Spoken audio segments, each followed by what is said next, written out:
The room went quiet in that way only money can command. Crystal stilled, silk froze mid-breath. I watched my wife lift a champagne flute beneath a chandelier I'd paid to have flown in from Vienna. The light cut her cheekbones into something sharp and ceremonial. She smiled at the crowd, then past it, at him. "To the man who truly treats a woman," she said, voice warm, practiced, "who shows up, who listens." Applause rose like a tide. I joined it, slow, precise. A husband clapping for his own erasure. She didn't look at me. The man beside her, event chair, donor darling, the city's favorite conscience, tilted his glass toward her, toward their secret. I felt the smile settle on my face like a mask that had finally learned my skin. I checked my watch. 10 minutes to curtain. I set my glass down and turned for the exit. Behind me, heels skidded, breath caught. A hand brushed my sleeve. "Please," the event chair said, voice fraying. "Don't pull the funding." I kept walking. The first crack came weeks earlier, soft enough to mistake for stress. A missed call at midnight, and Mame I didn't recognize lighting up her phone and vanishing. The way she'd started showering twice a day, like she was trying to scrub off a second life. I noticed the pauses in her sentences, the edits. The way she laughed half a beat late. I told myself stories. I'm good at that. It's how I built companies, how I survive. Then there was the email. Not to me, never to me, but forwarded accidentally, a thread about seating arrangements for the gala.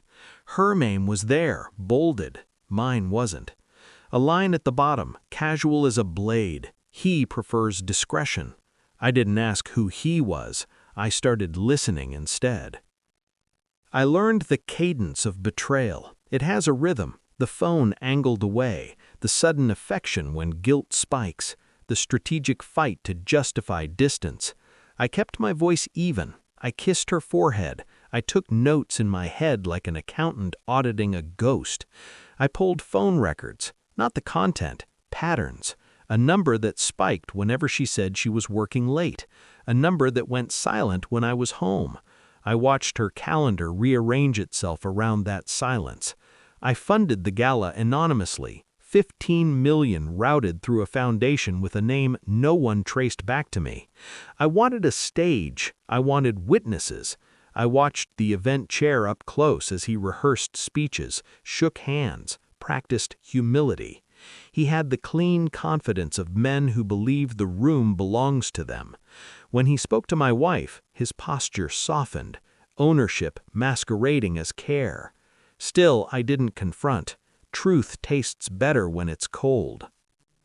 The confirmation arrived in a slim folder, couriered, unmarked. Photos, dates, messages printed in black ink, stripped of romance. There's something surgical about seeing feelings flattened into evidence. I sat at the kitchen island while she slept upstairs, reading how she told him she'd never felt seen, how he told her he'd take care of her, how they planned the gala like a honeymoon. I felt nothing, then everything. In the morning I asked one question. Who's the event chair? Her hand stilled on the coffee mug, the smallest tremor, a microsecond too long. No one, she said. I nodded. Good. I watched the relief break across her face like a sunrise. She mistook my calm for ignorance. That's a common error. At the gala, when she toasted him, I understood the full geometry of it.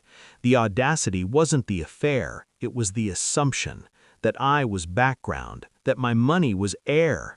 I left as planned. The event chair chased me past the velvet ropes, panic finally honest.